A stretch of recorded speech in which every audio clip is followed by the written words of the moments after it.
तवै वास्मि न जीवामि त्वया विना इति विज्ञाय राधे त्वं नय मां चरणान्तिकं गुर्वे गौरचन्द्राय राधिकायै तदालये कृष्णाय कृष्णभक्ताय तद्भक्ताय नमो नमः।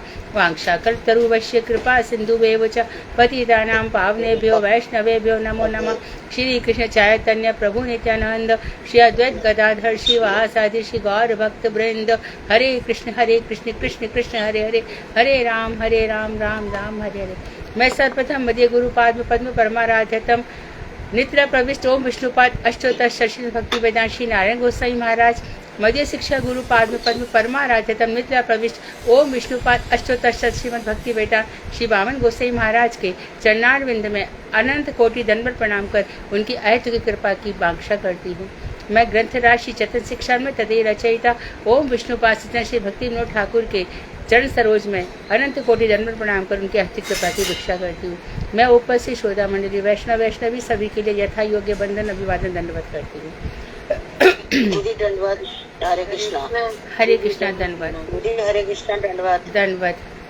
तो अभी हम लोग पहुँच गए हैं जब हमें बताया जा रहा है कि हमारा भजन बिरजा नदी के ऊपर, भजन मतलब भजन जो लता है, जो बीज हमारे हृदय में बो दिया गया है, वो बीज जो बोया है उसमें से जो अंकुर फूटे हैं, कौन से अंकुर? प्रेम के अंकुर, भगवान से प्रेम के अंकुर। भगवान से प्रेम बार बार बताया गया बहुत दुर्लभ है। भगवान तो चाहिए हमें, लेकिन भगवान हमें किस लिए चाहिए? हमारी मनोकामनाओं की पूर्ति के लिए। वो हमें ऐसा कर दे, वो हमें ऐसा कर दे, ऐसा कर दे, इस तरह से हमें भगवान चाहिए, ठीक है। लेकिन भगवान से प्रेम हमें नहीं हो रहा है, इसीलिए तो भगवान इच्छाओं की पूर्ति तो कर देते हैं, लेकिन वो इच्छाएं हमारे अनुकूल है या नहीं है वो हम नहीं समझ पाते। कभी कभी हम जो मांगते जाते वो मिलता जाता है, लेकिन वो हमारे अनुकूल, भक्ति के अनुकूल नहीं होता। तो फिर हमारे हृदय में बीज अंकुर फूटेंगे, अंकुर फूट के जो प्रेम लता बढ़ेगी, तो उसको बताया गया कि यहाँ से ब्रह्मांड, इस जो ब्रह्मांड है इसको भेद करके वो बिरजा नदी के पास, बिरजा नदी के बाद परव्योम जाएगी। परव्योम में और हमारी स्थिति बहुत अच्छी रही तो गोलोक वृंदावन पहुंच जाएगी। इतने बीच में भक्ति विनोद ठाकुर कह रहे हैं कि जो लता उग रही है उसके साथ उपशाखाएं भी उग रही है साथ साथ में। तो हम भ्रमित हो जाते हैं, दिग्भ्रमित हो जाते हैं। साथ ही साथ में अरे दान करेंगे तो बहुत अच्छा है, अरे ज्ञान प्राप्त कर ले तो अच्छा है, कर्म कर ले तो अच्छा, नाना प्रकार की, कितनी ही प्रकार की, हम ये कर ले, हम वो कर ले, लेकिन भजन में हमारा मन नहीं लगता। और एक चीज हो जाती है, हम कुछ भी करें तो आत्मश्लाघा, अपनी प्रशंसा हमें चाहिए। ये सबसे, ये बहुत दीन स्थिति है, भगवान बिल्कुल स्वीकार नहीं करते। चैतन्य महाप्रभु ने कहा अमानी ना मान दे, खुद बिल्कुल सम्मान मत चाहो किसी से भी, दूसरों को सम्मान दे दो। प्रतिष्ठा की आशा को विष्ठा बताया गया। तो जितनी भी उपशाखाएं उत्पन्न हो रही है उनको काटना पड़ेगा। ये जो घास है उस लता के साथ साथ जो उगती है, तो भक्ति विनोद ठाकुर साफ कह रहे हैं कि उगेगी ही, आएगी ही। ऐसा कोई हृदय नहीं है कि जिसमें अभिलाषा ना जागे। तभी तो रूप गोस्वामी ने पहला श्लोक क्या बोला? अन्य अभिलाषिता शून्य, कोई और अन्य अभिलाषा ना रहे। तो बहुत मुश्किल है भगवान से प्रेम। वो बहुत ही वैसे हृदय होते हैं, तब वो उंगलियों में गिने जाते हैं। तब आप हम कह सकते हैं कि भैया वो सूरदास हो गए, वो तुलसीदास हो गए, वो हरिदास ठाकुर हो गए, वो रूप गोस्वामी हो गए, सनातन रघुनाथ दास गोस्वामी हो गए, वो उंगलियों में गिने जाते हैं। वहाँ पे हमारे जैसे लाखों करोड़ों है। तो बताया भी, कनिष्ठ अधिकारी अपना समय नष्ट करता रहता है और अनेक जन्म बिताता रहता है। तो ये बहुत अच्छी बात है कि हमारे सामने सारे प्रसंग भक्ति विनोद ठाकुर ने कृपा करके बता दिए हैं। हमें बता दिया गया है कि किस तरह से हमारी स्वरूप स्थिति होगी और किस तरह से हमें वस्तु स्थिति प्राप्त होगी।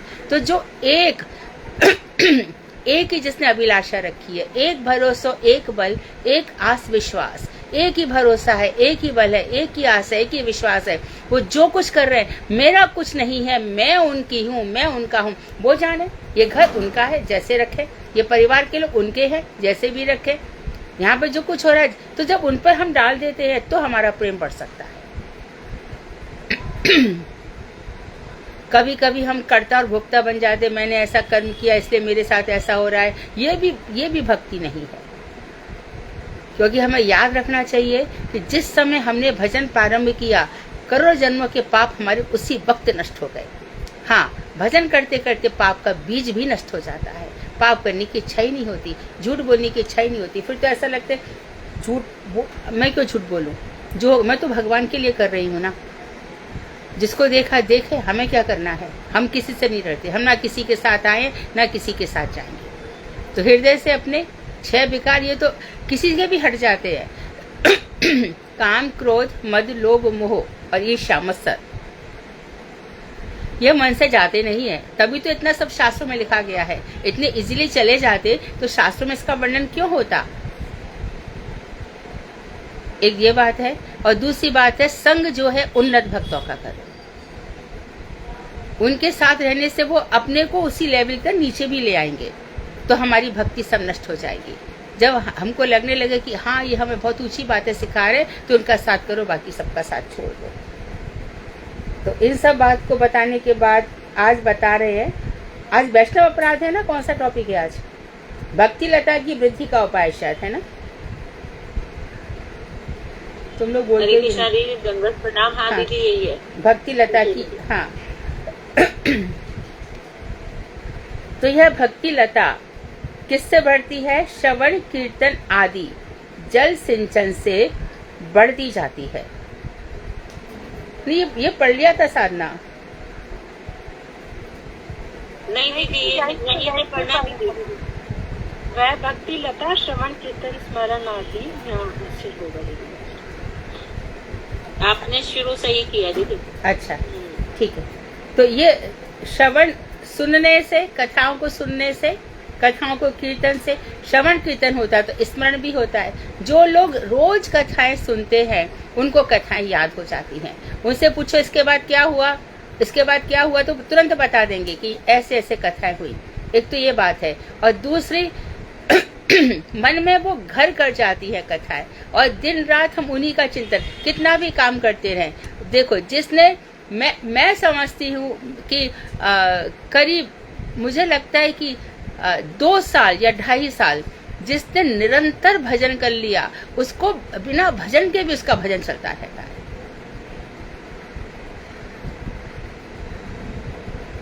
जिसने कोई भी बात 3 या 4 बार पढ़ ली, ऐसे तो कहा जाता है कि ब्रह्मा जी ने 3 बार पढ़ा, परंतु कुछ ना कुछ स्मृति रह जाती है। मनुष्य को तो कम से कम 20 बार पढ़ना पड़ेगा, तब उसे याद रहेगा, उसको सुनना पड़ेगा।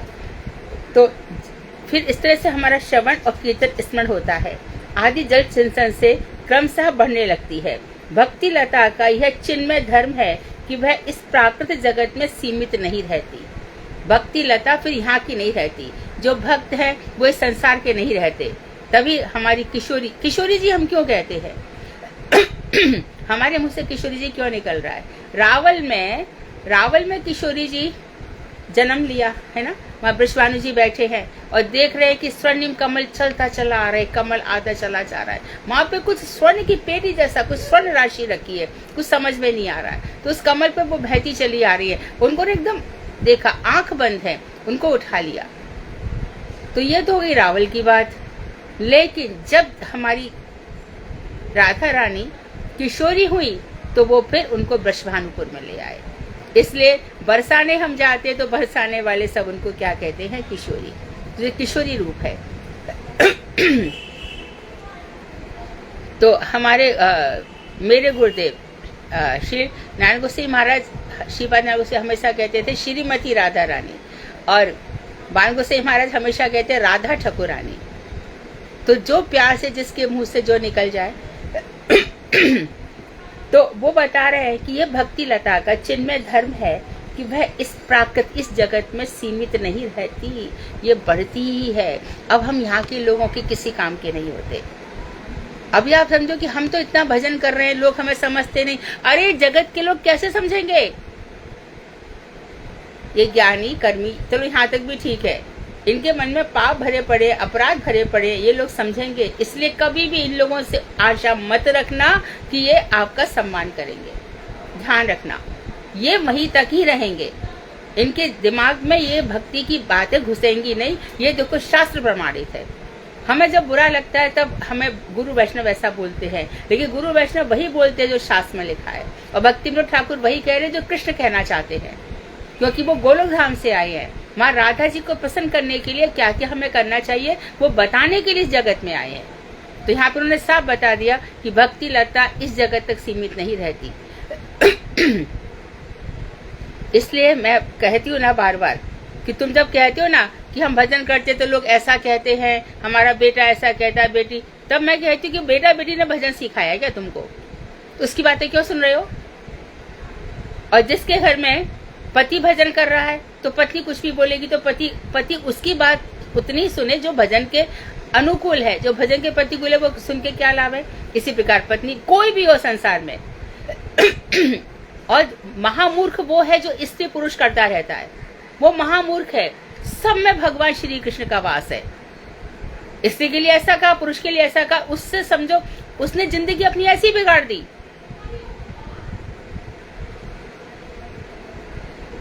ये स्त्री है, ये पुरुष है, इसने ऐसा, ये बिल्कुल कभी भी मत करना। बाणगोसी महाराज का पत्र मत पढ़ो, उनके सारे लेक्चर सुनो, गुरुदेव के सारे लेक्चर सुनो। साधक साधिका सरस्वती प्रभुपाद ने सबको अधिकार दिया भजन करने का। हमारी जानवा देवी, हेमलता ठाकुरानी, गंगा माता गोस्वामिनी, ये सब भजन में, जानवा देवी तो नित्यानंद ठाकुर ने जितने शिष्य नहीं बनाए उतने जानवा देवी ने बनाए।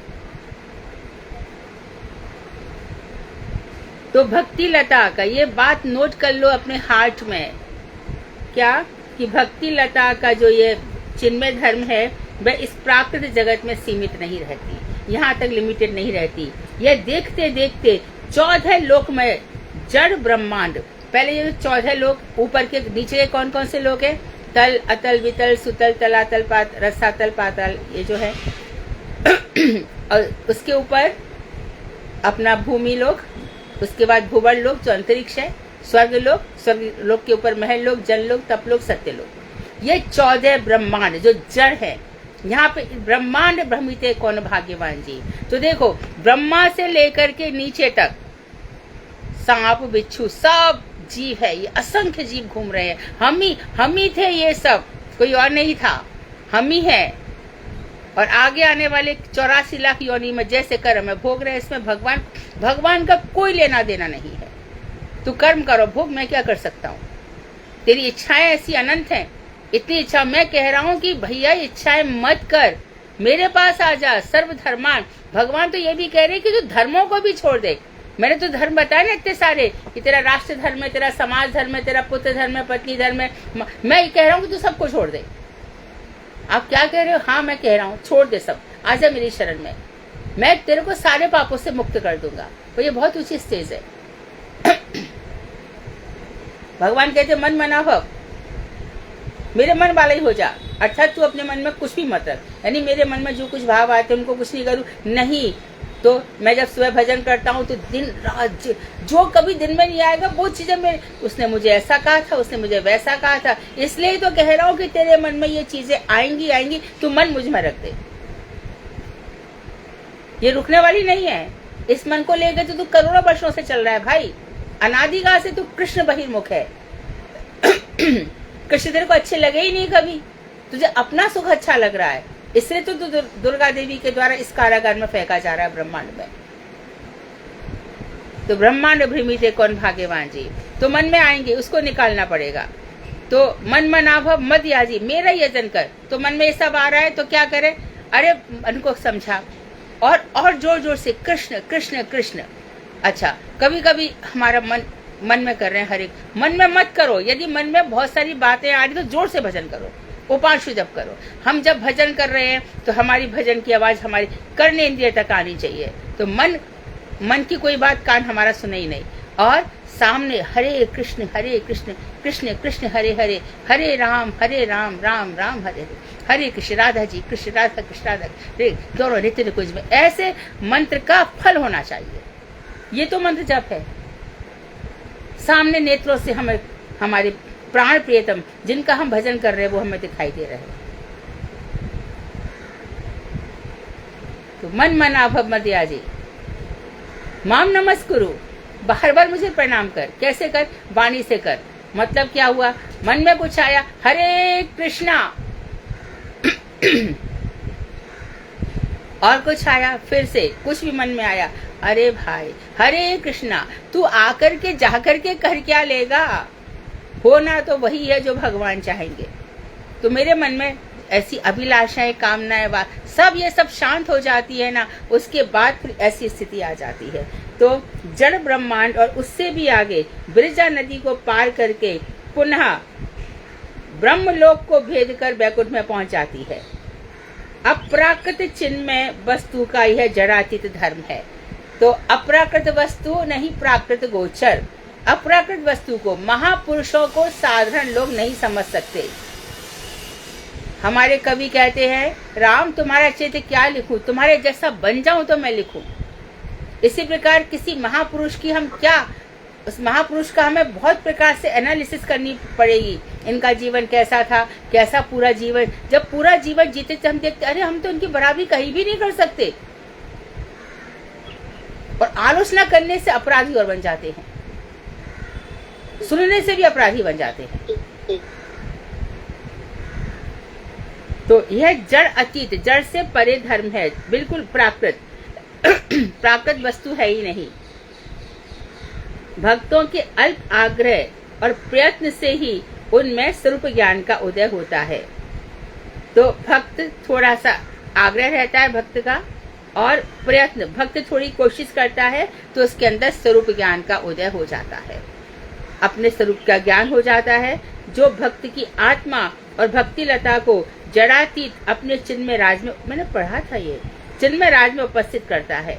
तो जो भक्ति की आत्मा और भक्ति लता को, जो भक्ति जड़ से अतीत अपने चिन्मय राज में उपस्थित कर देता है। किसको? भक्त को, अपने स्वरूप ज्ञान को। तो अभी हम यहाँ पर हो जाते हैं और हम भजन करते करते करते हम चिन्मय जगत में पहुँच जाते हैं। जैसे कि बहुत देखा जाता है, जैसे राधिका का बेसर खो गया, राधा रानी का बेसर खो गया, तो उसको ढूंढ लिया। किसने ढूंढा था? क्या नाम था उनका? किसने?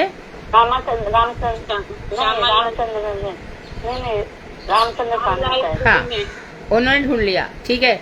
और यहाँ पर दुखी कृष्णदास को जो सेवा मिल गई झाड़ू की, श्यामानंद उनका नाम बन गया। तो इस तरह से ये फिर वहाँ की सेवाएं हो जाती हैं। अरे हम लोग इस जड़ जगत में तो कितने अपराध करते हैं। जो हमें भजन सिखा रहा है उसके प्रति हमारे अंदर सेवा की भावना भी नहीं है, तो भगवान कैसे खुश होंगे बताओ? अभी क्या, और अभी भूल गए।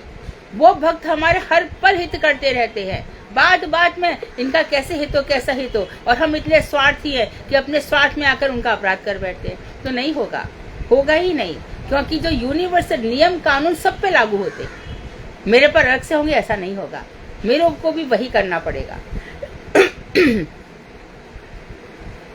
तो स्वरूप ज्ञान का उदय होता है और भक्त की आत्मा और भक्ति लता को जड़ से अतीत, इस ब्रह्मांड से अतीत अपने चिन्मय राज में उपस्थित करता है। तो भजन करते करते हम चिन्मय लोक में पहुंच जाते हैं। फिर जो भजन होता है वो और प्रकार का होता है। इसलिए हम क्यों कहते हैं कि संसार के गीत मत गाओ? क्यों कहते हैं संसार के गीत मत सुनो? ये आम लोगों ने लिखे,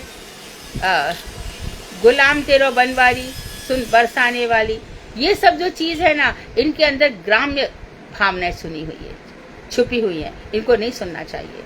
हमेशा क्या सुनना है? जो हमारे रूप गोस्वामी, सनातन गोस्वामी, जीव गोस्वामी, लोकनाथ गोस्वामी, भक्ति विनोद ठाकुर, नरोत्तम ठाकुर, इन सब ने जो लिखा है वही सुनना है। इसीलिए तो भक्ति लता चिन्मय राज में उपस्थित हो जाती है। क्रमशः यह लता बैकुंठ के ऊपरी भाग गोलोक में पहुंचकर श्री कृष्ण के चरण रूपी कल्प वृक्ष के ऊपर फैल जाती है और शीघ्र ही उसमें प्रेम रूपी फल भी लग जाता है। कल पढ़ा तो था ये सब। इधर हमारी निरंतर श्रवण कीर्तन आदि जल से उस लता को सींचता रहता है। अर्थात भक्त तो निरंतर वो क्या करेगा? बार बार भागेगा, अरे रुको मुझे कथा सुनने जाना है। और फिर ऐसी जब तक सुबह की मंगला आरती नहीं हो जाएगी, मैं नहीं कुछ कर सकती, मुझे मंगला आरती चाहिए। अरे तुम बहुत थकी हो, थोड़ा सो जाओ ना, 4 बजे क्यों उठे? अरे नहीं, ये तो सोना तो लाइव भर चलता रहेगा, कौन सोएगा? उठ जाएगा, भक्त रुकेगा ही नहीं और पहुंच जाएगा। विभावरी शेष आलोक प्रवेश निद्रा छाड़ उठ जीव, महाप्रभु के जीव जाग जाग। तो उसका एकदम हृदय बिल्कुल, और फिर देखो कैसा चिन्मय वो व्यक्ति हो जाता है। एक साधारण आदमी 80-90 इयर्स का, और एक गुरुदेव को देखो, अमेरिका 22 घंटे में पहुंचना पड़ता है, और गुरुदेव रास्ते भर भजन कर रहे हैं, और वहां जाकर के तुरंत सब जितने भी सेमिनार्स हैं उनको कर रहे हैं, लोगों को भजन का उपदेश दे रहे हैं। क्यों? अब उनकी बॉडी चिन्मय हो गई है। एक साधु थे, उनकी बहुत इच्छा थी, तो मुझे वो घटना पूरी तरह से याद नहीं है, कि मैं किसी की सेवा करूं। तो साधु ने भी क्या किया कि अपने दोनों पैरों को एकदम ऐसा कर दिया जिसमें मवाद टपक रही थी, और ऐसे तो उसको घृणा आ गई। घृणा आकर के उसको वो शायद, हाँ, ये जो कालिया बनाए ना वही बनाए। तो साधुओं का कोई भी दर्शन करके कभी घृणा मत करो। सनातन गोस्वामी ने कैसी लीला करी, जब झारखंड के रास्ते से गए तो उनके अंग अंग से पीप मवाद निकल रहा था, और महाप्रभु बार बार आलिंगन करते थे। सनातन गोस्वामी कहते थे नहीं नहीं, तो जगदानंद से कहा मुझे नहीं अच्छा लगता, मैं यहाँ से चला जाऊंगा, नहीं तो मैं रथ के नीचे आत्महत्या कर लूंगा, मेरा शरीर ऐसा है ही नहीं। एक तो मैंने यवनों की सेवा करी है, अपने इतना कभी भी जगन्नाथ के रथ के ऊपर चढ़े भी नहीं वो लोग, ऐसा दैन्य भाव था। हम लोग जरा सा भजन किया ना किया, अपने आप को जो भी, मेरा यहाँ भी सम्मान हो, यहाँ भी सम्मान हो, मेरे पास है, अरे ऐसा कभी मत करना। दूसरों से सेवा तो लेना ही मत, अपना काम खुद ही करना। बहुत ठीक है, जब गुरु वैष्णव कभी सेवा का मौका दे दे तो अपना अहोभाग्य समझना। तो इस तरह से सेवा के लिए हमें तत्पर रहना चाहिए। तो वो श्रवण कीर्तन करेगा, तो इस लता का सिंचन का जल क्या है? कथाएं सुनना और कथाएं कहना।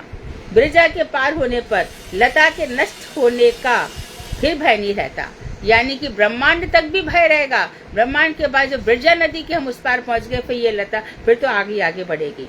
परंतु जब तक ये लता प्रकृति, महत्त्व, अहंकार, रूप, रस, गंध, स्पर्श, शब्द, पंच ज्ञानेन्द्रिय, पंच कर्मेंद्रिय, अंतःकरण, पृथ्वी, जल, तेज, हवा, आकाश, सत्य, रज और तमोमय इस ब्रह्मांड में रहती है, तभी तक उसके क्षतिग्रस्त या नष्ट होने का डर बना रहता है।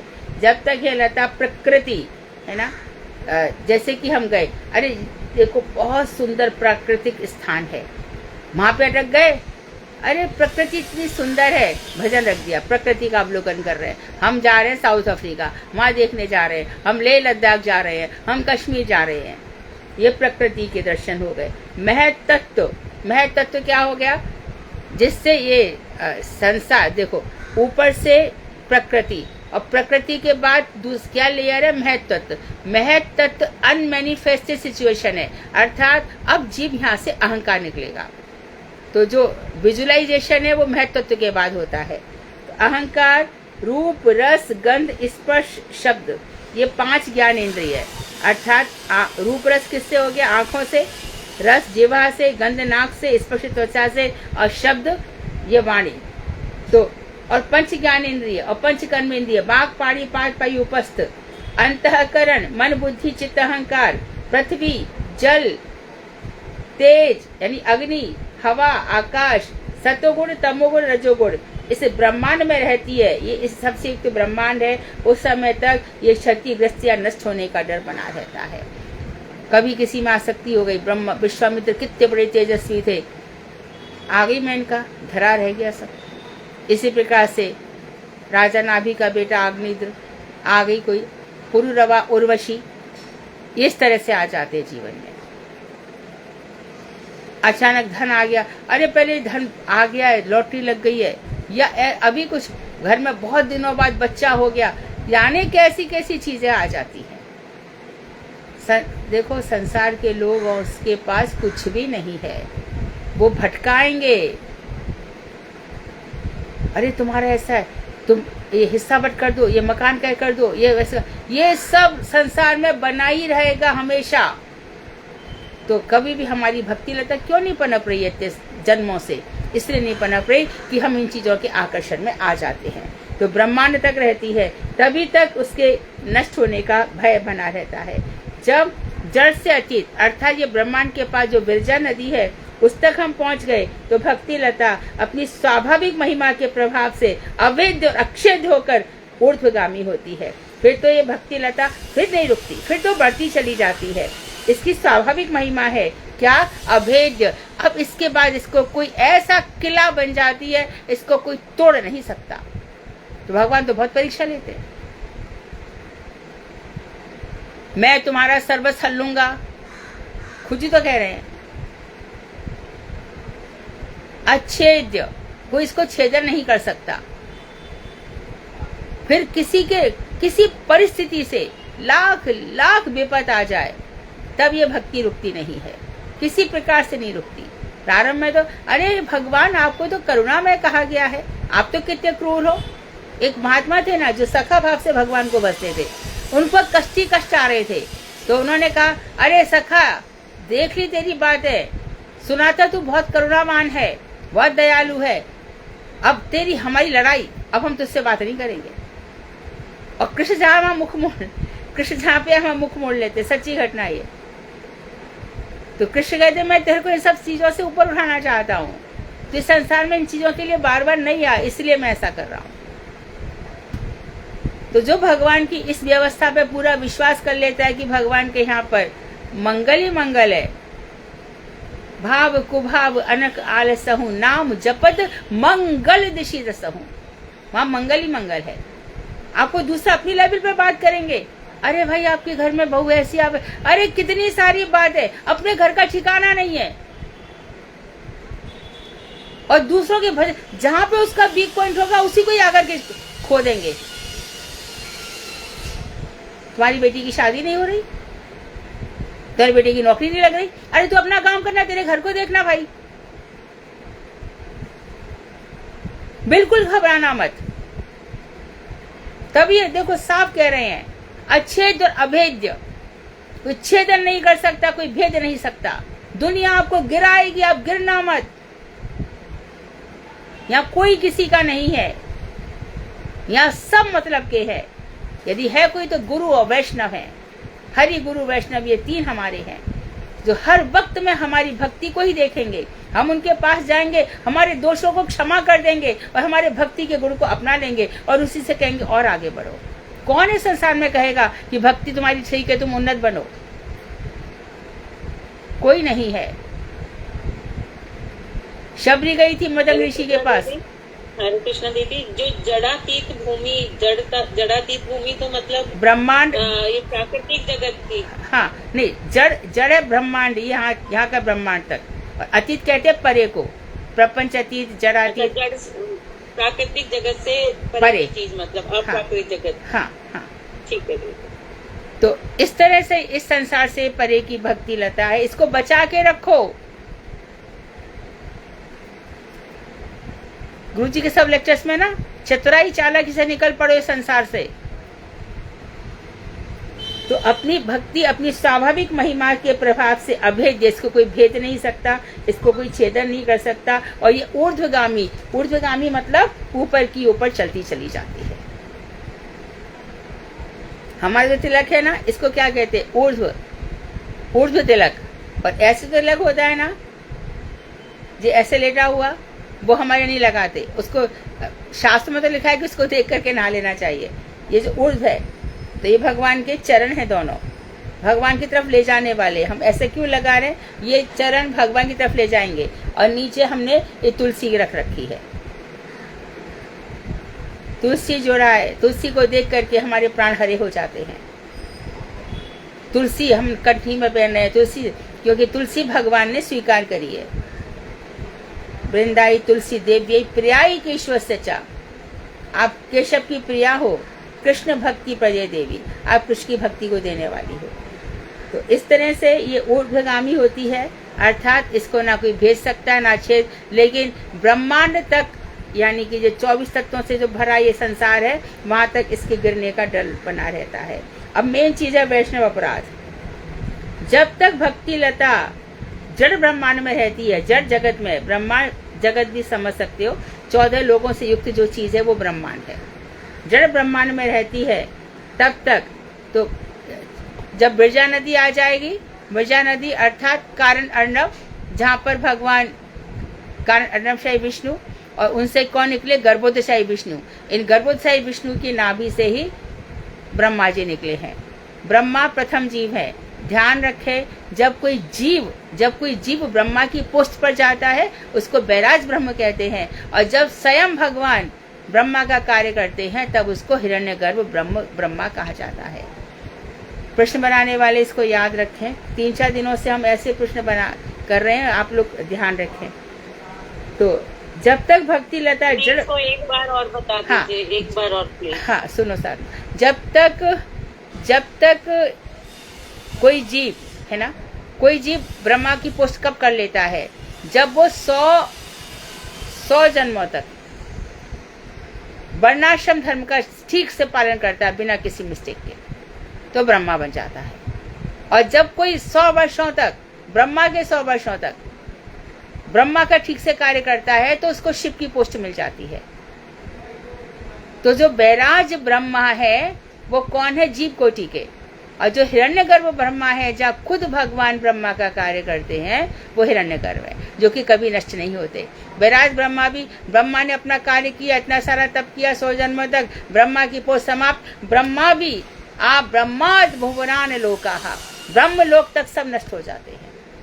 तो जीव के ने इतने सारे काम कर लिए, काम करके देखो फिर और देख लो, जब ब्रह्मा जी कह रहे हैं कि मुझे सृष्टि करनी है, तो सृष्टि करने के लिए उन्होंने ब्रह्मा की पोस्ट पाई, और तभी उनको याद आ गया कि एक जब ब्रह्मा ऐसा हुआ था जब उनका पुत्री के प्रति काम भाव आ गया था, तो खुद ही कह रहे हैं कि देखो मुझे ये अभिमान ना आ जाए कि ये सृष्टि मैं कर रहा हूं।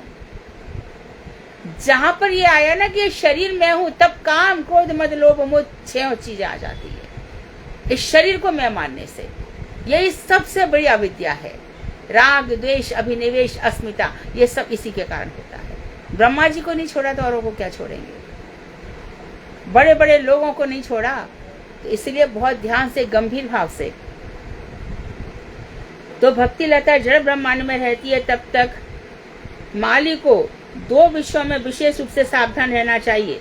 पहली यह कि माली को सर्वदा सावधान रहना चाहिए जिससे वैष्णव अपराध ना हो जाए। कोई वैष्णव के प्रति अपराध कर रहा है तो वहां बैठो भी मत, सुनो भी मत, चले जाओ और अपना भजन करो जोर जोर से, और उसको दिखा दो कि तू जो बोल रहा है ना वो मुझे नहीं सुनना है, हरे कृष्णा, और चल दो। उसको लगेगा कि ये सुनना ही नहीं चाहता है, सुनना ही नहीं चाहती। एकदम स्ट्रांग बनो, इसके सामने ऐसी वैसी बातें नहीं। They will not take my nonsense, ऐसे उनको रखना चाहिए। आपकी पर्सनैलिटी ऐसी होनी चाहिए कि आपके सामने, आपके भजन के प्रभाव से लोग घबरा जाएं कि इनके सामने हम वैष्णव अपराध करेंगे तो चलेगा नहीं। आगे खुद ही बता दिया, रिपीट ही कर रहे हैं। वैष्णव अपराध एक प्रमथ मत वाले हाथी के समान है जो भक्ति लता को जड़ से उखाड़कर फेंक देता है। भक्ति लता को जैसे हाथी क्या करता है, सारे वन को उजाड़ देता है ना मत वाला हाथी, इसी प्रकार से भक्ति लता को उखाड़कर फेंक देता है। निसंग में भजन तथा साधु आश्रय, ये 2 दृढ़ आवरण है। निसंग, देखो निसंग का अर्थ ये है कि कोई संग में ना हो, और दूसरा अर्थ क्या है? भक्तों का संग। निसंग ग्राम्य जो साधारण प्राकृत लोग हैं इनका संग मत करो। ये आके पूछेंगे सीधा, अरे वहां पर ये ब्लड टेस्ट कराते रहना और अपना बॉडी चेकअप कराते रहना, वहां से शुरू होगा। अरे मौसम बहुत वैसे हो गए हैं, पहले सर्दी 14 दिसंबर से चिल्ला जाड़े पड़ते थे, अभी देखो 20 तारीख से पड़ेंगे, 25 से पड़ेंगे, मौसम लेट होता जा रहा है। अरे उनका हाल देखा, यहाँ से शुरू होकर के ऐसी सब घटनाओं का जिक्र चलेगा। तो वहां पर निसंग ऐसे लोगों के साथ नहीं रहना है। और साधु का आश्रय, यानी कि ग्राम के लोगों का साथ छोड़ दो और नाम का आश्रय लो और किसी साधु के आश्रय में भजन करो। खुद भजन नहीं होगा भाई, स्वयं तो भजन हो नहीं सकता, उन्नति नहीं हो सकती। किसी कोई परिपक्व साधु हो, मैच्योर एकदम, उसके आश्रय लेकर के भजन हो सकता है। वो पग पग पर हमारी गलतियां सुधारेगा। ये दो दृढ़ मजबूत निर्बंध आवरण है। माली इन दोनों आवरणों के द्वारा भक्ति लता का वैष्णव अपराध रूप हाथी से रक्षा करता है। तो वो सुनता नहीं है, साधु का आश्रय लेता है और वैष्णव अपराध से बच जाता है। शुद्ध वैष्णवों के संग से ये उत्पाद दूर हो जाते हैं। अब है निषिद्ध आचरण, कौन कौन सी चीजें नहीं करनी है। दूसरी सावधानी की बात यह है कि जिस प्रकार किसी लता के साथ कुछ उपशाखाएं साथ साथ में और भी ब्रांचेस उत्पन्न हो रही हैं, जंगली और व्यर्थ के पौधे उगाते हैं। जंगली पौधे व्यर्थ के पौधे उगाते हैं जो कि मूल लता को ढककर उसे समाप्त कर देते हैं और स्वयं बढ़ जाते हैं। तो भक्ति लता बढ़ रही है, लेकिन साथ में जंगली उत्पात अनर्थ न जाने क्या क्या साथ में बढ़ जाते हैं। तो जो मूल भक्ति लता है वो ढक के रह जाती है, ज्ञान है, कर्म है। और जहाँ वहाँ पे अभी अच्छे खासे भजन कर रहे हैं, अरे इनके घर में पितर दोष हो गया, अरे काय के पितर है भैया, अच्छा पितर लोक में आर्यमा है, तो हमारे पितर कौन है ये तो बताओ। कितने बार तो हमने जन्म ले लिया, फिर पितर कौन बाकी रह गया। पितर दोष लग गया है। पिताजी ने अपने कर्मों के फल से जन्म ले लिया, दादाजी ले लिया, अरे तुम्हारे यहाँ पितर दोष है, भागवत कराओ। पितर दोष के लिए भागवत होती है क्या? भागवत तो आप किसी भी प्रयोजन से करा सकते हो, कोई बात नहीं है। तो भागवत का मुख्य प्रयोजन तो जो सुखदेव गोस्वामी ने बताया परीक्षित को, और परीक्षित ने जिसके लिए सुना, वो मुख्य प्रयोजन है। पितर दोष सबको बैठा दो, ये है ठीक है। धुंधकारी जो महात्मा आता है, तो गोकर्ण ने क्या किया, धुंधकारी को जगह ही नहीं मिली, क्योंकि भूत प्रेत था ना, हवा में था वो, तो उसने वहां पे एक बांस रखा था, उसके नीचे घुस गया। महाप्रभु जी भी जब है ना गया में गए थे, तो उन्होंने भी अपने पिता का श्राद्ध किया था। ये सब चीजें हैं, लेकिन इससे भी महाप्रभु ने सबके लिए सब बात बताई है, ऐसा कुछ भी नहीं है। भगवान श्री राम ने भी श्राद्ध किया था। खुद जब सीता जी ने श्राद्ध कर दिया, राम को आने में देर हो गई, तो खुद दशरथ जी ने गंगा से हाथ निकाल करके उस श्राद्ध को लिया था। तो इस तरह से बातें हैं सारी। तो ये पितृदोष इत्यादि कब तक के लिए हैं? जब तक कि हमारा भजन नहीं हो रहा। तो उपशाखाएं जंगली एवं व्यर्थ के फालतू के पौधे उगाते हैं, यही सब फालतू की बातें, जो मूल लता को ढककर उसे समाप्त कर देते हैं और स्वयं बढ़ जाते हैं। इसी प्रकार कुसंग दोष से भक्ति लता के साथ साथ विषय भोग की लालसाएं क्या क्या हो जाते हैं, उपशाखाएं बता रहे हैं। विषय भोग, भक्ति कर रहे हैं भगवान, ध्रुव को इतना 33-36 हजार वर्षों तक आपने राज्य दिया, अम्बरीश महाराज को इतना राज्य दिया, मेरे को भी दे दो। उनके यहाँ पर भक्ति बहुत होती है, इसलिए उनके यहाँ पर पैसा है। दारा सुत लक्ष्मी पापी के भी हो, जो भजन नहीं करे वो सब पापी बताएगा शास्त्र में। अरब देशों में कितना पैसा है, दुबई में कितना पैसा है, अमेरिका में कितना पैसा, सब भजन कर रहे हैं क्या? तो भोगों की लालसाएं, मुक्ति की कामना, दुराचार, किसी के साथ बुरा व्यवहार करना, कभी भी बुरा व्यवहार किसी के मत करना, क्योंकि सबके अंदर भगवान बैठे हैं। कपटता, शठता, दुष्टता, धूर्तता, जीवों की हिंसा, स्वार्थ, सम्मान की इच्छा और प्रतिष्ठा की कामना आदि अनेकानेक उपशाखाएं हैं। इन उपशाखाओं के रहते हुए श्रवण कीर्तन रूप जल से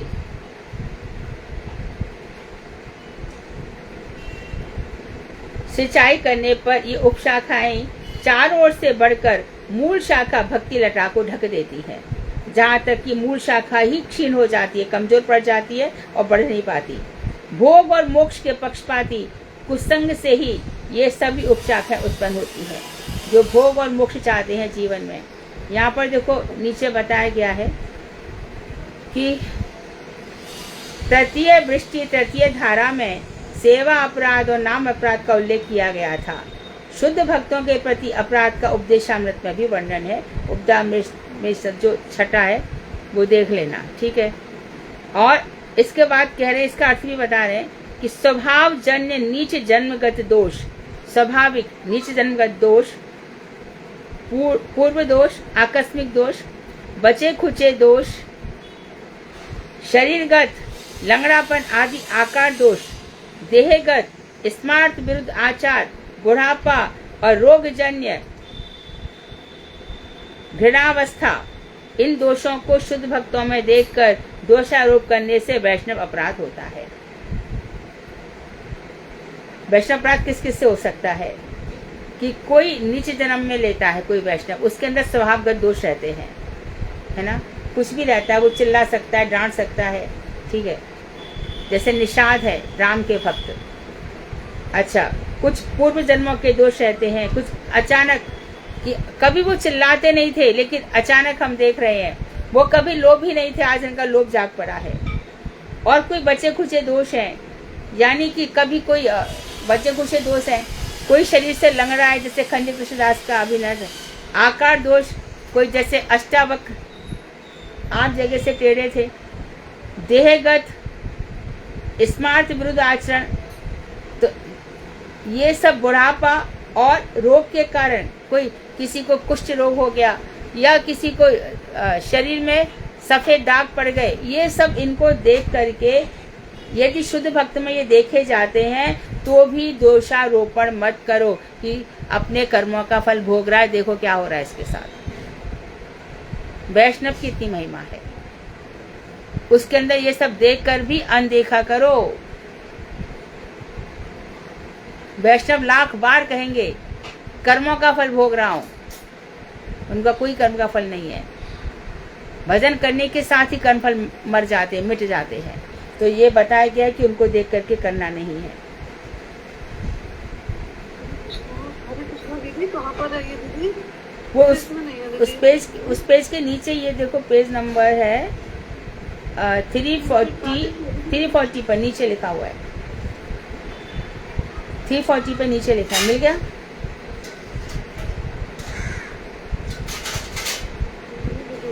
उत्पाद विनाशकारी सद्गुरु का संग, इसको उसके ये 141 पेज है, उसके पहले वाले पेज पर देखिए छोटे छोटे वर्ड्स में लिखा है नीचे। हाँ, नीचे ठीक है दीदी। अब बता रहे हैं उत्पाद दीदी जो आप करे थे ना, हाँ हाँ बोलो। कि दीदी वो जो आप कह रहे थे ना भक्ति लता के गद्दी का उपाय हमने पढ़ लिया था, तो दीदी हमने वैसे ही पैराग्राफ में ही पढ़ा था, ये हमने जो नीचे ऐसे छोटे छोटे वर्ड्स में लिखा हुआ था ना, तो उसमें आपने वो तैयार जो थे उसमें समझाया था। हाँ, वैसे तो बताऊं ये जो ग्रंथ है ना चेतन शिक्षामृत, यदि विस्तार से पढ़ो तो 3 साल में भी खत्म, नीचे का सब लेंगे तो 3 साल में भी पूरा नहीं होगा, परंतु ये इम्पोर्टेंट बहुत है, जब भी तुम लोगों को समय मिले तो पढ़ लिया करो। अब उत्पाद विनाशकारी सद्गुरु का संग, सद्गुरु के संग से जितने भी हमारे मन में उपद्रव उत्पाद आ रहे हैं, तो कुसंग से भक्तों का पतन सर्वत्र दृष्टिगोचर होता है। हम देख रहे हैं कोई इंसान भक्त बनता है, भक्ति विनोद ठाकुर कह रहे हैं, कुसंग में आकर के सर्वत्र हम देख रहे हैं भक्ति लता बिखर जाती है। अच्छा खासा खूब देखो ना, 30 साल 35 साल 40 साल के बाद भी भक्ति नहीं बढ़ रही है, क्यों? कुसंग है। तो ये पैरेलल लाइन हो जाती है, रेलवे की लाइन, पटरी चलती तो दोनों साथ में, मिलती नहीं है कभी। इसलिए भगवान ने खुद ही कहा है कि मैं संसार से उसको छुड़ा देता हूँ, मैं धन छीन लेता हूँ। राधा जी भी उद्धव जी से कह रहे हैं, जो आपके सखा से प्रेम करता है उसका घर बार सब छूट जाता है।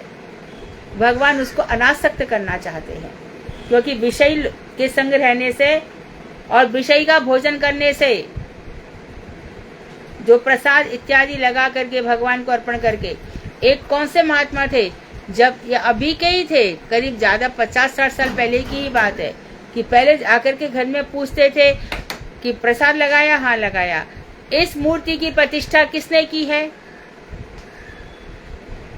और जब तक वो प्रसन्न, भक्ति विज्ञान भारती गोसाई महाराज इस कथा को सुनाते थे, और जब तक वो प्रसन्न नहीं हो जाते थे कि इनके द्वारा प्रतिष्ठित विग्रह, तब तक वो वहां का प्रसाद भी नहीं खाते थे।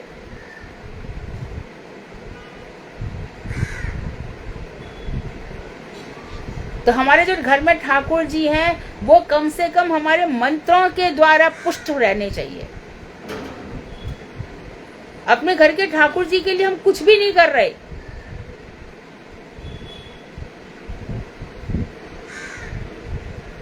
ठीक है, तो भक्तों का पता। हाँ दीदी, ये भक्ति गौरव यायावर गोस्वामी महाराज जी बताए थे, इनका नाम प्रभु जी ने। अच्छा, यायावर गोस्वामी। हाँ, तो ध्यान रखें सब लोग। इसलिए माली यानी कि साधक को चाहिए कि वह सदगुरु के उपदेश से इन उपशाखाओं को पैदा होने के साथ ही साथ तुरंत सावधानी पूर्वक उखाड़ कर फेंक दे। तुरंत ही फेंक दे कि ये मेरे साथ क्या हो रहा है, तुरंत इसको उठा करके फेंक दे। ये अरे ये क्या हो रहा, मेरा भजन क्यों कम भी, मेरा भजन क्यों नहीं हो रहा। जैसे रूप गोस्वामी का, खंड कृष्णदास अपने लीला के चिंतन में थे, मैं लीला चिंतन रुक क्यों गया, क्या हो गया। रूप गोस्वामी, सनातन गोस्वामी, राधा रानी उनके लिए ला रही है, खीर दे रही है कि भूखे रह रहे हैं दोनों, खीर खाती अमृतत्व की प्राप्ति हो रही है। माधवपुरी को जरा से, तो इन लोगों का चिंतन हमेशा रहना चाहिए कि भजन हो तो इनके जैसा, नहीं तो नहीं करना भजन, भोग लो 2, 4, 10, 20 जन्म जाने दो, गो टू हेल। परंतु जब भजन करो तो पक्का करो, अच्छे से, एकदम बढ़िया, हाई क्वालिटी। तो इन उपशाखाओं को उसी समय सावधानी पूर्वक उखाड़ कर फेंक दे, जिससे पुनः अंकुरित होने की कोई संभावना ही ना रहे। ये आज छोड़ दिया फिर कल आ गया, आज छोड़ दिया फिर कल आ गया, ऐसा नहीं होना चाहिए। ऐसा होने पर भक्ति रूपी लता बढ़ते हुए सहज ही चितधाम वृंदावन में पहुंच जाती है। फिर वो हमें वृंदावन में भजन हम किस लिए कर रहे हैं, जब तक ये भजन दूसरों को दिखाने के लिए रहा, कुछ नहीं होगा, सब खत्म। मैंने पैसा जोड़ा और 4 साड़ियां पहन ली, बढ़िया बढ़िया, खत्म, सब पैसा खत्म। अभी भी देखो, इतनी उम्र हो गई फिर भी सोने का सेट पहनना है, किसके लिए, कौन खुश हो रहा है। साधारण जनता, उसके लिए तो भजन था ही नहीं। इसलिए एकदम विरक्त होकर के पूरे के पूरे ठाकुर, मैं वही करूंगी, वही करूंगा जिससे मेरे ठाकुर जी प्रसन्न हो। तभी हम वृंदावन धाम, हम वृंदावन गए, पर वृंदावन में ठाकुर जी के दर्शन में क्या किया। राधा रमन लाल जी के दर्शन 4:45 बजे खुल जाते हैं।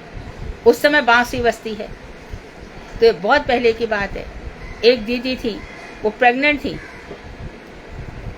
उनको कहा गया कि देखो आप धीरे धीरे चलो, इतनी भागने की जरूरत नहीं है। उन्होंने क्या कहा, इच्छा होगी तो रहे, इच्छा होगी तो गिरे, मैं तो दर्शन करने भागूंगी। और दर्शन करने गई, कुछ भी नहीं हुआ, भाग भाग के गए।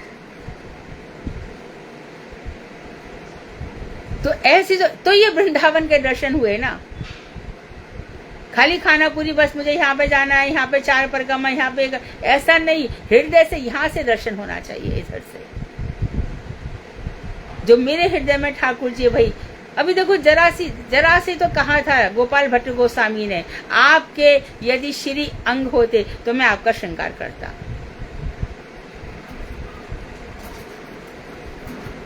घर में जो हमारे मौन व्रत धारण करके ठाकुर जी बैठे रहते हैं ना, ये सब देखते रहते हैं, पर वो मौन रह करके हमारे हृदय में सारी प्रेरणा करते रहते हैं।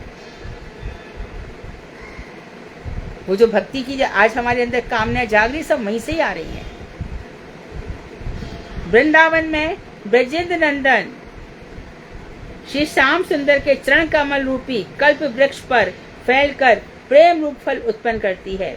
तो ये ब्रजेंद्र नंदन श्याम सुंदर, यहाँ द्वारकाधीश नहीं कहा, यहाँ मथुरानाथ नहीं कहा, यहाँ पर ब्रजेंद्र नंदन श्याम सुंदर।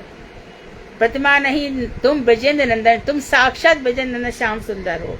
उनके चरण कमल, तो भगवान के चरण क्या कहे गए, वांछा कल्प तरु। तो वैष्णवों के चरणों को भी वांछा कल्प तरु कहा गया है, वैष्णवों को भी वांछा कल्प तरु कहा गया है। और भगवान श्री कृष्ण के जो चरणों की आराधना कर रहा है वो भी कल्प वृक्ष के समान है। तो कल्प वृक्ष पर फैलकर प्रेम रूप फल उत्पन्न करती है। तो वहाँ कल्प वृक्ष पर क्या मिल जाता है, फल, जो प्रेम बहुत मुश्किल है। पहली बात तो वासुदेव सर्वमिति सा महात्मा सुदुर्लभ। कोई ये समझ सके कि जे सब कुछ ईशावास्यमिदं सर्वम यत् किंचित् जगत्यम, सब कुछ ईश्वर से व्याप्त है, सब कृष्ण से व्याप्त है। यहाँ पर रहो, कैसे रहो? त्यक्तेन, त्याग पूर्वक रहो, रहो यहाँ पर, सब कुछ भोग करो। कोई नहीं कहता माँ गृध कस्य धनम, दूसरों के धन की तरफ मत देखो। कलयुग में ना धन का बहुत प्रभाव है। तो भगवान कहते हैं आवश्यकता से अधिक संचय मत करो, जितनी जरूरत है उतना ले लो। तो प्रेम रूपी फल उत्पन्न करती है। प्रेम फल पक कर गोलोक वृंदावन में गिरता है तो माली यहाँ रहकर ही प्रेम फल का आस्वादन करता है। तो ये फिर गोलोक वृंदावन में पहुंच जाता है और फिर देखो गोप कुमार व्रत भागवतामृतम माँ कैसे मंत्र के फल पर पहुंच करके कैसा आस्वादन करता है। और उस अवस्था में फिर हमें लगता है कि भगवान भी हमारी भक्ति रस का आस्वादन कर रहे हैं। अभी हमारी भक्ति रस में नहीं बनी ना, द्रवीभूत नहीं हो रही, विरह ताप से हम तप नहीं रहे। तो वहां पर पहुंच जाएगी और भक्ति लता के सहारे चित्तकर्ण स्वरूप जो माली है, जो भगवान, हम सबको पता है हम चित्तकर्ण है, अर्थात बहुत बार इसको स्पष्ट किया गया है कि जैसे आंख से चिंगारियां निकलती हैं उसी प्रकार भगवान पूर्ण चित्त स्वरूप है और हम उनके कर्ण हैं। चित्तकर्ण स्वरूप जो साधक है श्री कृष्ण चरण रूप कल्प वृक्ष पा लेता है। वहां उपस्थित होकर यह साधक या माली कल्प वृक्ष की सेवा करते हुए परम पुरुषार्थ रूप प्रेम फल का नित्य आस्वादन करने लग जाता है। तो वहां पर गोलोक धाम में आस्वादन करता है। फिर भगवान ने स्वयं कहता है, भगवान ने स्वयं कहा है कि मेरा भक्त मेरे साथ ही, जहां जहां मैं जन्म लेता हूँ अर्थात अवतार ग्रहण करता हूँ, जहां जहां मैं चाहता हूँ मेरे साथ ही मैं उसको रखता हूँ। तो जब भगवान आते हैं ब्रज में तो कितने कोटि कोटि सखा आ जाते हैं, कितनी कितनी गैया हैं, वो कामधेनु से भी बढ़िया गैया हैं जो कृष्ण के दर्शन कर रही हैं। उस समय कितने वृक्ष हैं, लताएं हैं, वो सब, ये सब साधारण नहीं है। ब्रज के लता पता मोहि कीजय, आवत जात कुंज की गलियन रूप सुधा नित पीजय। सेवा कुंज में, निधिवन में मुझे वृक्ष की लता पता बना दो। क्यों बना दो? चिन्मय है, इनको सब दिखाई देता है। यहाँ पर राधा कृष्ण आएंगे जाएंगे तो मैं रूप सुधा का, रूप अमृत का नित्य पान करूंगा।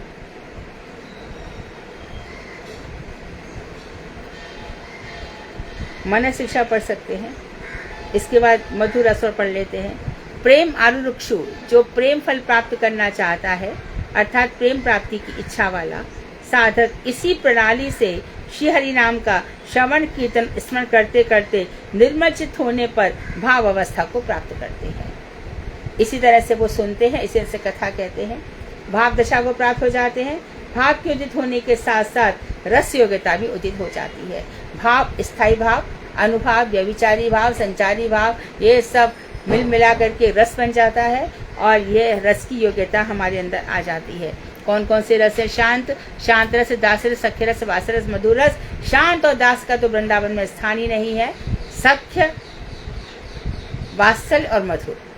सख्य रस में भी बहुत, जो पुष्टि मार्ग के लोग हैं उनको सखा रस में आनंद आता है। मधुमंगल, स्तोक कृष्ण, श्री रामा, श्री राम, वसुधाम, अर्जुन, जो वो वाले अर्जुन नहीं, द्वारका वाले, यहाँ के अर्जुन, इनके साथ खूब भगवान लीलाएं करते हैं। मल्ल युद्ध होता है और तू तड़ाका होता है, हार जीत होती है और उसमें कृष्ण को इतना आनंद आता है, इतना आनंद आता है। कृष्ण के सखा मधुमंगल लीला कर रहे हैं, कैसे कि उनके घर में बासी छाछ, बासी भात, ऐसे सब, और भगवान श्री कृष्ण उसी को ले लेते हैं। वो प्रेम खाते हैं, देख लो यहाँ से प्रेम लेते हैं। 56 भोग तो उनको लगते ही रहते हैं, रोज रोज प्रेम नहीं मिलता उनको।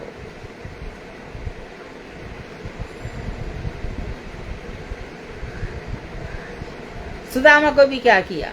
ढूंढ लिया ना, ढूंढ लिया उन्होंने वो तो पोटली को अपनी कांख में से छुपा करके बैठे हैं। ठाकुर जी तहड़ गए, वो खोल नहीं रहे हैं।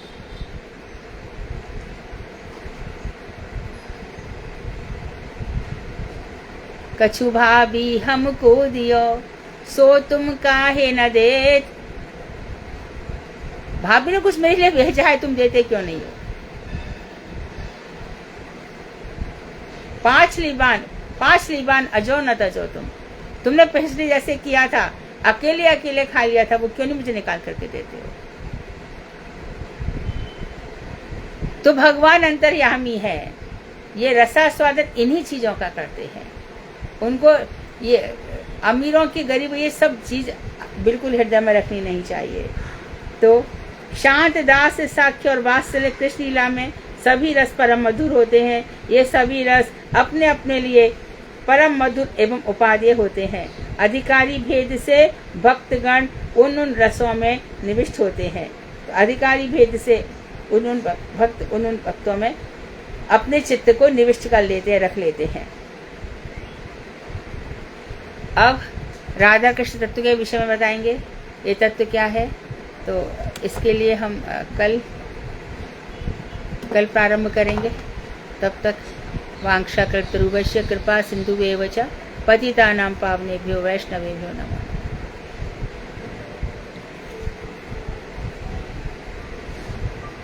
हरे कृष्णा दीदी, उपादेय का क्या मतलब है? उपयोगी ठीक है, यूजफुल।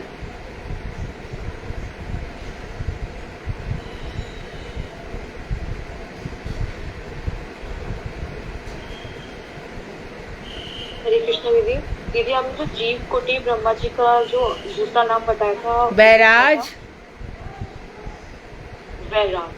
ठीक है।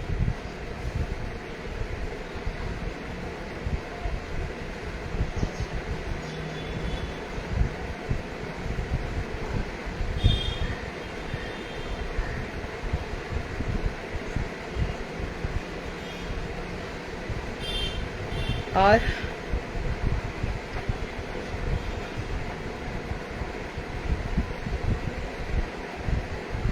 हरे कृष्ण दीदी, दंडवत प्रणाम। दंडवत।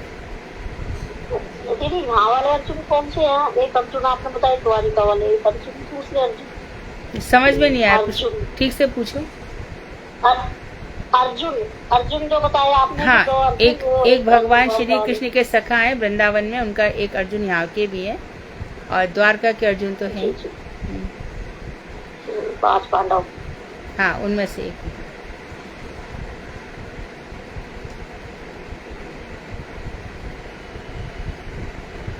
तो दीदी ये भी तो वही अर्जुन है, 5 पांडव वाले सखा भी वही है?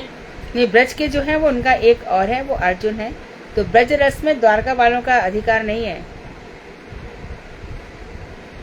इनका जो ये तो जो ब्रज में थे 5 पांडवों में से नहीं थे क्या? नहीं, 5 पांडवों का ब्रज रस में अधिकार नहीं है। वो ऐश्वर्य मिश्रित भक्ति है ना उनकी। ठीक है दीदी। उपादेय का दीदी उपयोगी यूजफुल। तो दीदी फिर जैसे कुंती हैं या द्रौपदी हैं, उनका भी नहीं है अधिकार वृंदावन के उसमें? नहीं। ठीक है दीदी। इनकी रति समंजसा रति है, और उनकी जो पटरानी है उनकी रति समंजसा रति है, और गोपियों की रति समर्था रति है। और ये लोग ऐश्वर्य मिश्रित भक्ति है कुंती की, द्रौपदी की। कुंती बार बार कहती है ना, हमारी विपत्ति आती रहे, आप हमारे पास रहो। और ब्रज में तो उनके सखा सब उनके ऊपर लद जाएंगे, उनके कान वान पकड़ लेंगे, सब कर लेंगे। वहाँ तो मल युद्ध भी हो जाएगा, सब कुछ हो जाएगा। पांडव कभी नहीं कर पाएंगे। इसी प्रकार से हनुमान जी दास भक्ति के अधिकारी है। उनके दरबार में बैठे रहेंगे, चरणों में बैठे रहेंगे, पर कभी भी भगवान के साथ, राम भगवान के साथ एक थाली में नहीं खाएंगे। यहाँ पे जितने भी सखा हैं एक थाली में खाएंगे। थाली में क्या खाएंगे? लूटेंगे, झपटेंगे एक दूसरे के साथ।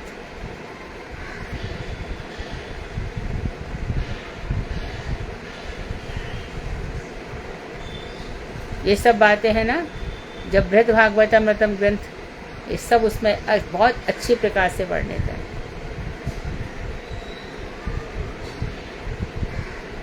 हरे कृष्णा दीदी, दंडवत प्रणाम। हाँ, जैसे दीदी आपने अभी बताया कि जैसे काफी टाइम हमें हो जाता है, हम भजन में आगे नहीं बढ़ पाते हैं, तो दीदी इसका क्या मतलब यही है कि संघ का फर्क पड़ता है? साफ तो लिखा है, सुकृति वगैरह हाँ। भी। अच्छा, बिल्कुल, जहाँ पे संघ खराब हमारा हुआ संघ अच्छा नहीं। भक्ति बिल्कुल दब जाएगी, नीचे ही रह जाएगी, और चीजें बढ़ जाएंगी, मतलब वहीं तक, और दूसरी चीजें बढ़ जाएंगी,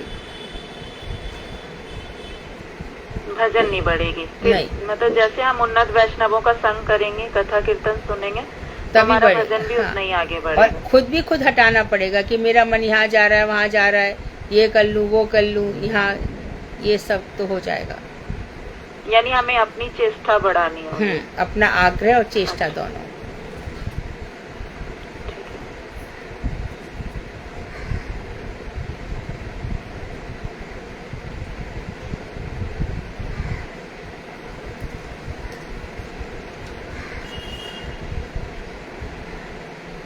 और हरे कृष्णा दीदी, दंडवत प्रणाम। हाँ, दीदी जो महामंत्र में राम का अर्थ, जैसे अभी हम लोग पढ़े कि राम मतलब पाप निकल गए और माँ से मुंह बंद, तो पर वहाँ पर तो राम राधा रमन है। हाँ, वो भी तो है, जैसे वो भी है। हाँ, ये भी बताया उन्होंने, हाँ। स्तर पर, लेवल पर चलेगा। ये भी है, बाद में बताया हाँ, उन्होंने और भी प्रकार के अर्थ। हाँ दीदी, तो वो पूछ रहे हैं जैसे हम तो भी वैसे नहीं है कि हम जैसे मेरे में तो बहुत पापन अर्थ है, तो हम राम जब बोल रहे हैं तो क्या अर्थ ध्यान करें कि मेरा पाप बिल्कुल, निकल गया, ये तो एक बार का बेसिक अर्थ हो गया। अब तुम राधा रमण का ही ध्यान करो, उसका कब तक ध्यान करेंगे? वो ध्यान की वस्तु थोड़ी, पर उन्होंने अर्थ बता दिया कि राम का अर्थ है कि सब मेरे हृदय के पाप निकल गए। तो इस समय बस भक्तों के चित्त को भगवान हल लेते हैं, और कृष्ण के चित्त को किशोरी जी हल लेती है। इस तरह से हरे कृष्णा चलता है, हरे राम चलता है।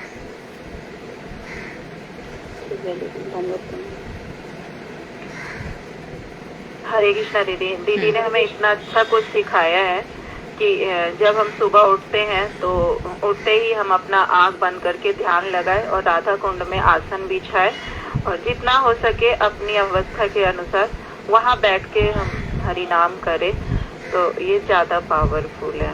फिर चिंतन है ना, जितना अच्छा हरि नाम होगा तो दीदी शायद चिंतन भी अपने आप हाँ, ध्यान चिंतन सब वो प्रोसेस बताया उन्होंने। ये प्रक्रिया सबके साथ चलेगी, कोई भी भक्त इस प्रोसेस से चलेगा तो जल्दी से, नहीं तो बताए ना बहुत जन्म निकल जाएंगे। मरना तो है ही, इसे जब तक ये जीवन है इसका हर क्षण, फिर मर जाएंगे, फिर वही सब कुछ हो जाएगा, फिर मर जाएंगे, फिर वही सब कुछ हो जाएगा। ना जाने कहाँ पटक देंगे, कौन सा पाप उनको दिख जाएगा, कौन सा अपराध दिख जाएगा, क्या कर डालेंगे। इसके लिए अच्छा है कि अपना भजन कर डालो।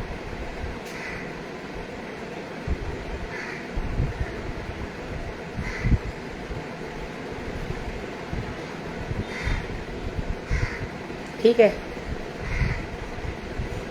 कल तो सब लोग चतुश्लोकी भागवत सुनाने वाले हैं।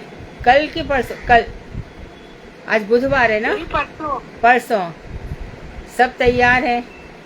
यहाँ पर कुछ लोग ये सजेशन दे रहे हैं कि अगले हफ्ते शिक्षास्तक भी याद करवा दो, अर्थात एक श्लोक, सोमवार को एक श्लोक, मंगल को एक श्लोक सब लोग बोलें।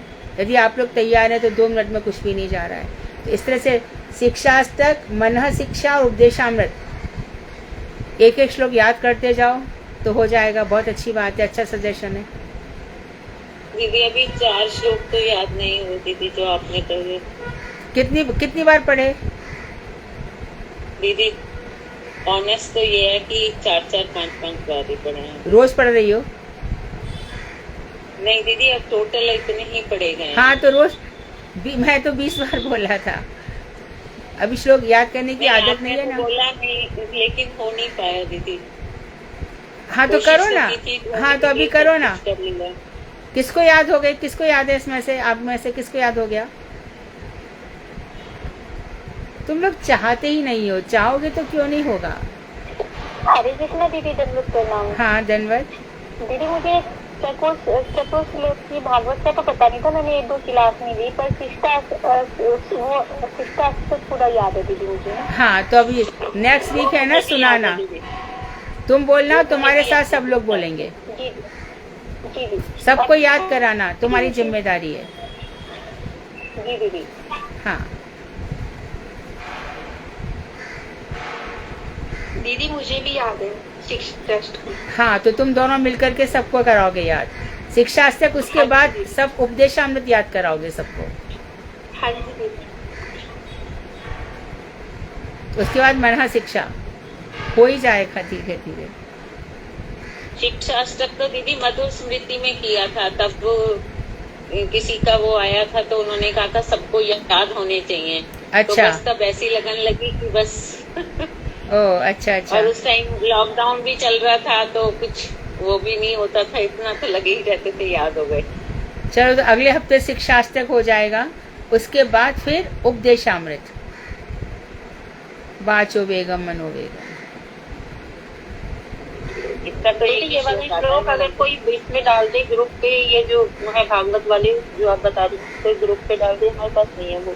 उपदेशामृत के हम डाल देंगे दीदी। नहीं जो आपने चतुर्श्लोक की बोला आपने डाल देंगे, चतुर्श्लोक की बताया डाल देंगे। आज चतुश्लोकी डाल दो, कौन डालेगा? दीदी मैं आपको भेज दूंगी, आप डाल देना। ठीक है ठीक ये है। अनुराधा दीदी के पास भी हाँ। उन्होंने मुझे भेजे। मूल भागवत में से 4 श्लोक छाट, ठीक है, अभी आप भेज देना दीदी। और वो जो मालनी राशि दीदी है, हाँ। उन्होंने जो भोग आरती गाए, क्या वो उनका मिल सकता है? वो भोग आरती मैंने चैतन्य शिक्षा इसमें लिखा है ना, गौड़ीय गीति गुच्छ में। हाँ अच्छा अच्छा, ठीक है। गीति गुच्छ में है वो, बहुत सुंदर गाती है वो। अभी एक और भेजा उन्होंने, हरि नाम महिमा, हरि नाम तू, वो भी मैं भेज दूंगी, बहुत अच्छा गाती है। ठीक है, कीर्तन कौन गा रहा है? पहले तो दीदी वो हमारी क्लास में भी आ रही थी ना। हाँ, वो उनका थोड़ा समय का हो रहा है, तो आगे पीछे क्लास सुनती हैं, पर रेगुलर सुनती हैं, फेसबुक पे सुनती हैं। वो वहाँ से है ना दीदी, यूरोप में रहती हैं। वो कहाँ रहती हैं मैं भूल गई, कल परसों ही उनका ये आया था, भूल गई मैं कहाँ रहे। वो नीदरलैंड में रहती है, नीदरलैंड। हाँ दीदी नीदरलैंड में, सही कह रहे हो। हाँ।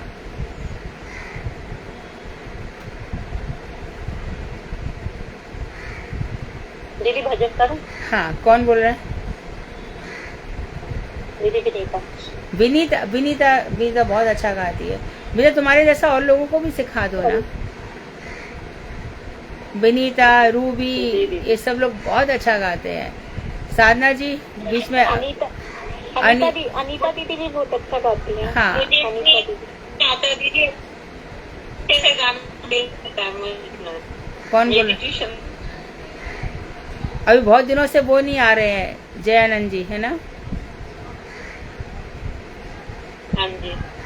हाँ साधना दी, आप कर दो ना, कोशिश तो करो, आप करो। हाँ, कीर्तन साधना जी ने बीच में गाया था, अभी छोड़ दिया गाना उन्होंने। मैं कोशिश तो करती हूँ, लेकिन अभी ऐसे लगता है मुझे कि नहीं गा पाती मैं सबके हिसाब से। दिल तो करता है, कहो तो आप गाती हो। गा दो। नित्यानंद प्रभु का। हाँ, उसके बाद विनीता तुम भी थोड़ा सा गाना। अक्रोध परमानंद नित्यानंद राय, अभिमान शून्य निताई नगरे बिराय। अक्रोध परमानंद नित्यानंद राय, अभिमान शून्य निताई नगरे बिराय। आदम पर क्या हुआ? हरि नाम महामंत्र दिखे नो बिलाइया। अक्रोध परमानंद नित्यानंद राय, अभिमान शून्य निताई नगरे बिराय जार देख तारे कहे दंते तृणधारी हमारे किनियाले है बोलो गौर हरी अक्रोध परमानंद नित्यानंद राय अभिमान शून्य निताई नगरे बुराय एक बल नित्यानंद घूमे गड़ी जाए सोनार पर्वत जैन दुलाते लौटाए अक्रोध परमानंद नित्यानंद राय अभिमान शून्य निताई नगरे बिराय हे अवतारे जार रति माँ जन्मिल लो तुम भले से पापी एलो आर गेलो लोचन भले से पापी एलो आर गेलो नित्यानंद राय नित्यानंद राय नित्यानंद राय जय नित्यानंद राय नित्यानंद प्रभु की जय। कितना तो अच्छा गाया, और कॉन्फिडेंस आ जाएगा नेक्स्ट टाइम। आज उषा जी नहीं दीदी है। आप ही बढ़ाते हो, वैसे मैं बोलती रोज हूँ दीदी सारे, लेकिन मुझे कॉन्फिडेंस नहीं है अभी आज थोड़ी सी नर्वसनेस है। इतने एक टीचर हो, इतने सारे स्टूडेंट्स को इनकरेज करते हो, खुद कैसे हो जाते हो। बिल्कुल कॉन्फिडेंस के साथ गाओ दीदी। वैष्णव के संगति में वैष्णव के आज संग आज उषा जी नहीं है, नहीं तो जरूर बोलती वो। चलो कोई और। हरे कृष्ण दीदी। हाँ, ये अनुराधा खंडेलवाल भी बहुत अच्छा गाती है, पर ये गाती नहीं है, बहुत अच्छा गाती है, अब गाने लगी है। हरे कृष्ण दीदी। हाँ हरे कृष्णा दीदी। हरे कृष्णा दीदी, दंडवत प्रणाम दंडवत। दीदी। आज मैं भी थोड़ा सा भय खोल के देखूं यही वाला, मैं इसीलिए बोलती नहीं हूँ। भगवती दीदी जी। मैं भी हूँ। अच्छा। परमानंद नित्यानंद राय अभिमान शून्य निताई नगारे अधम कोटि तेरे जी मेरे द्वारे द्वारे गीए हरि नाम महामंत दीक्षे ना विलई जार देख तारे कहिए दंत तून धारी हमारे किनियले बोल गोया इति बल नित्यानंद भूमि गढ़ जाए सोनारे पर्वत जिने झूलते लुटाए हिने रे अवतारे जारे रतीना जमीला लोचन भले से ही पापी ऐल ऐल गोविंद अक्रोध परमानंद